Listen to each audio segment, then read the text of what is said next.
Welcome to today's Explainer. We're going to take a look at a seemingly disconnected set of daily news items and synthesize them into the core forces that are driving the global economy right now.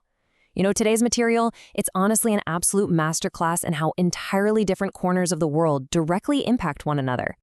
So, what do a downed helicopter, a missing video game plumber, and a massive $13 billion AI windfall actually have in common?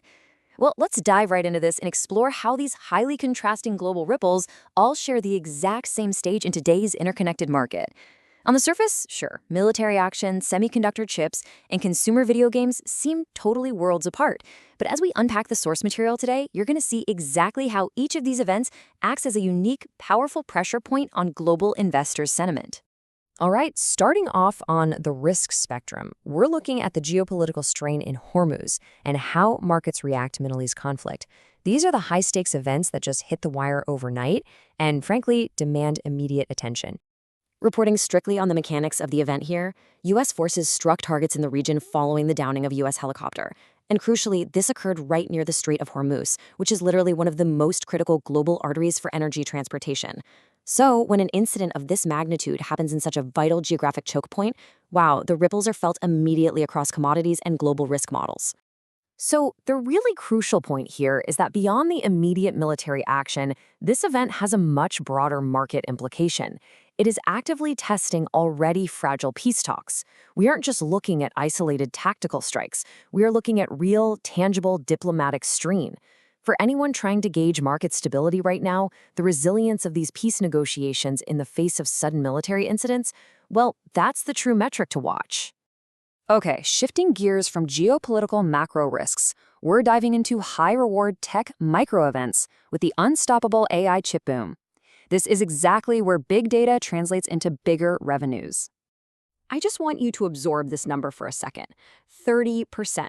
TSMC, which is basically a foundational pillar of the entire global semiconductor industry, just reported a massive 30% year-over-year sales growth. And you know what the most staggering part is? That growth is just for the month of May alone. This isn't some slow, steady climb. We are looking at an aggressive, almost unbelievable upward spike in global demand. To put that percentage into concrete financial terms, this relentless demand for AI chips translated into an absolutely astounding $13.2 billion in revenue for TSMC, or 417 billion new Taiwan dollars. Right now, companies are just racing to build out their artificial intelligence capabilities, and they absolutely rely on the physical hardware to do it. TSMC is basically the toll booth on the highway to the AI revolution. And this really brilliantly illustrates a fascinating paradox in the semiconductor space. On one hand, ASML stock is just soaring. I mean, it's up 64% in 2026 and trading at absolute record highs. But on the other hand, despite those record highs, it remains the cheapest it has been in years compared to its semiconductor peers. It's a fantastic lesson in relative valuation, actually. A stock can be historically expensive for itself, sure, but completely undervalued relative to the rest of a booming sector. Crazy, right? All right, moving from business infrastructure over to consumer demand and expectations, we're going to see how failing to meet high expectations can trigger immediate market reactions. Let's look at Nintendo's costly Mario mess.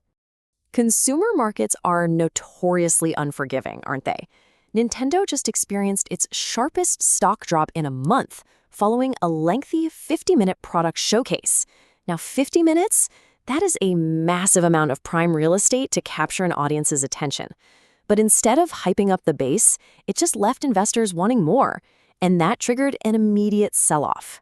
So the core issue here is a severe psychological mismatch between the company and the consumer. Think about what investors had already mentally priced in. They wanted a major, brand new Mario title. But what they actually got was a remake of The Legend of Zelda. And hey, while Zelda is obviously a legendary franchise, a remake simply doesn't project the same forward-looking revenue growth as a flagship, brand new entry for their most iconic plumber. It really just proves how precisely the market calibrates its expectations.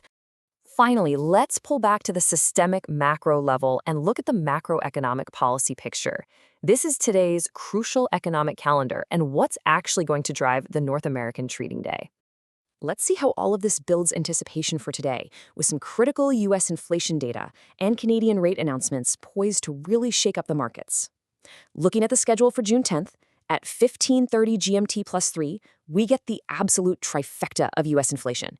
We've got core CPI, which, remember, strips out volatile things like food and energy, dropping right alongside standard CPI. And hey, remember those Hormuz tensions we discussed earlier? Well, that's exactly what makes the energy portion of this standard CPI data so hypersensitive right now. This is literally the bedrock data that influences interest rates.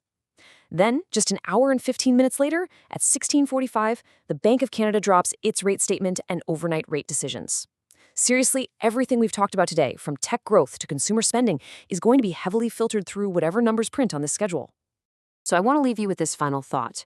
From the volatile geopolitical situation in Hormuz, to those booming AI revenues, to consumer brand missteps, and right down to the raw inflation data dropping today, which of today's ripples will make the biggest wave?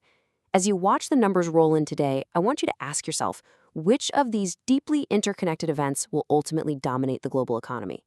Thank you so much for joining me for this explainer. Stay focused out there and keep learning.